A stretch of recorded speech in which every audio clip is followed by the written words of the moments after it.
പഠിക്കാൻ ഇനി തടസ്സങ്ങളില്ല. നിങ്ങളുടെ കയ്യിൽ ഒരു സ്മാർട്ട് ഫോൺ ഉണ്ടോ? എന്നാൽ നിങ്ങൾക്ക് ഡിഗ്രി ബാസ് സ്റ്റഡി സെന്ററിലൂടെ പഠിക്കാം. ഇന്ദിരാഗാന്ധി നാഷണൽ ഓപ്പൺ യൂണിവേഴ്സിറ്റി ആയതുകൊണ്ട് നിങ്ങൾക്ക് PSC, UPSC പോലുള്ള എക്സാമുകൾക്കും അപ്ലൈ ചെയ്യാം. ഇനി വാല്യൂന്റെ കാര്യത്തിൽ നോ ടെൻഷൻ. ഇനി നിങ്ങൾ ആരും ഡിഗ്രി ഇല്ലാത്തതിന്റെ പേരിൽ റിജക്ട് ചെയ്യില്ല. സോ കൂടുതൽ വിവരങ്ങൾക്ക് കോൺടാക്ട് ചെയ്യൂ. Baas study centre, corporate office, G3104, JNIS, Kaloor, Kochi 682017. Hello everyone, എല്ലാവർക്കും ബാസ് ഡിസ്റ്റൻസ് ഡിഗ്രിയുടെ പുതിയൊരു വീഡിയോയിലേക്ക് സ്വാഗതം. BA സൈക്കോളജി ബാൻ ചെയ്തോ ഇല്ലയോ എന്നുള്ളതിനെ പറ്റിയിട്ടാണ് നമ്മൾ ഇന്നത്തെ വീഡിയോയിൽ നമ്മൾ കാണാനായിട്ട് പോകുന്നത്. അപ്പോൾ ഇതുമായി ബന്ധപ്പെട്ടിട്ടുള്ള കൂടുതൽ കാര്യങ്ങൾ നമുക്ക് ചെക്ക് ചെയ്ത് നോക്കാം.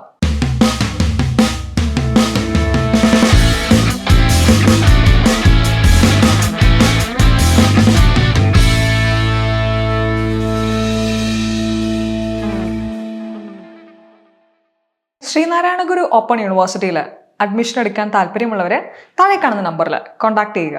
അപ്പോൾ റീസെൻ്റ് ആയിട്ട് നമ്മൾ യൂട്യൂബുകളോ അല്ലെങ്കിൽ ന്യൂസുകളൊക്കെ ചെക്ക് ചെയ്യുന്ന സമയത്ത് നമ്മൾ കാണുന്ന ഒരു ന്യൂസാണ് സൈക്കോളജി, BA സൈക്കോളജി എന്ന് പറയുന്ന പ്രോഗ്രാം ബാൻ ചെയ്തു എന്ന് പറയുന്നത്. അപ്പോൾ ഇത് ശരിയാണോ തെറ്റാണോ, ഇതിൻ്റെ ഒരു സത്യാവസ്ഥ എന്താണ് എന്നുള്ളതാണ് നമ്മൾ ഇന്നത്തെ വീഡിയോയിൽ നമ്മൾ കാണാൻ പോകുന്നത്.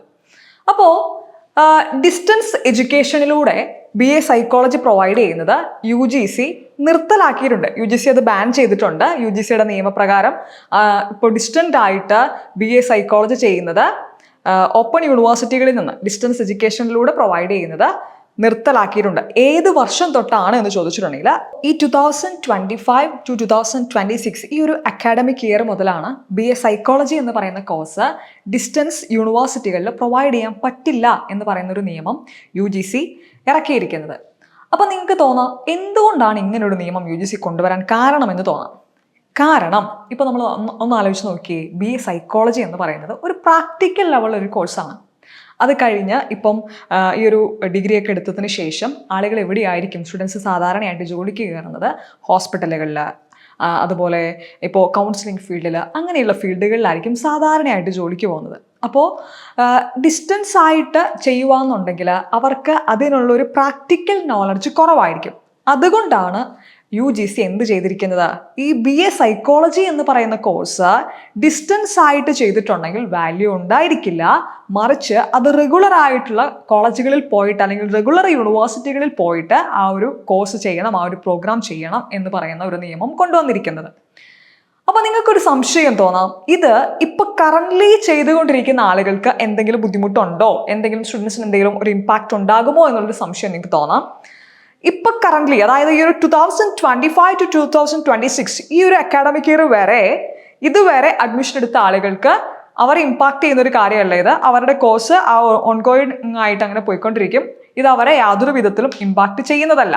അപ്പോൾ നമ്മൾ ശ്രീനാരായണ ഗുരു ഓപ്പൺ യൂണിവേഴ്സിറ്റിയുടെ കാര്യം നമ്മൾ എടുത്തു നോക്കുകയാണെന്നുണ്ടെങ്കിലും അവിടെയും നേരത്തെ, അതായത് ഈ ഒരു അക്കാഡമിക് ഇയർ വരെ BA സൈക്കോളജി എന്ന് പറയുന്ന ഒരു പ്രോഗ്രാം കൊടുക്കുന്നുണ്ടായിരുന്നു, പ്രൊവൈഡ് ചെയ്യുന്നുണ്ടായിരുന്നു, സ്റ്റുഡൻസ് അതിൽ അഡ്മിഷൻസ് ഒക്കെ എടുക്കുന്നുണ്ടായിരുന്നു. പക്ഷേ UGC ഈ ഒരു നിയമം കൊണ്ടുവന്നത് മുതൽ ശ്രീനാരായണ ഗുരു യൂണിവേഴ്സിറ്റിയും എന്ത് ചെയ്യുന്നുണ്ട്, ഈ ഒരു കോഴ്സ്, ഈ ഒരു പ്രോഗ്രാം സസ്പെൻഡ് ചെയ്തിട്ടുണ്ട്.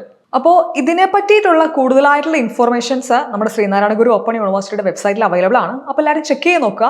അപ്പോൾ ഇതുവരെ അഡ്മിഷൻ എടുത്തിട്ടുള്ള സ്റ്റുഡൻസ് ഇതിനെപ്പറ്റി ടെൻഷൻ അടിക്കേണ്ട കാര്യമില്ല. ബാക്കി ഇനിയും അഡ്മിഷൻ എടുക്കാൻ പോകുന്ന ആളുകളാണ് ഈ കാര്യങ്ങളൊക്കെ ശ്രദ്ധിച്ച് നിങ്ങൾ അഡ്മിഷൻ എടുക്കേണ്ടത്. അപ്പോൾ നിങ്ങൾക്ക് ഓൾമോസ്റ്റ് ഈ ഒരു സൈക്കോളജി ബാൻ ചെയ്തോ ഇല്ലയോ എന്നുള്ള ആ ഒരു ചോദ്യത്തിന് നിങ്ങൾക്കൊരു മറുപടി ലഭിച്ചു എന്ന് വിചാരിക്കുന്നു. ഇനിയും ഇതിനെപ്പറ്റി നിങ്ങൾക്ക് എന്തെങ്കിലും ഡൗട്ടുകൾ ഉണ്ടെങ്കിൽ താഴെ കമൻറ്റ് ചെയ്യുക. അപ്പോൾ കൂടുതൽ വീഡിയോയുമായിട്ട് നമുക്ക് വീണ്ടും കാണാം. Thank you.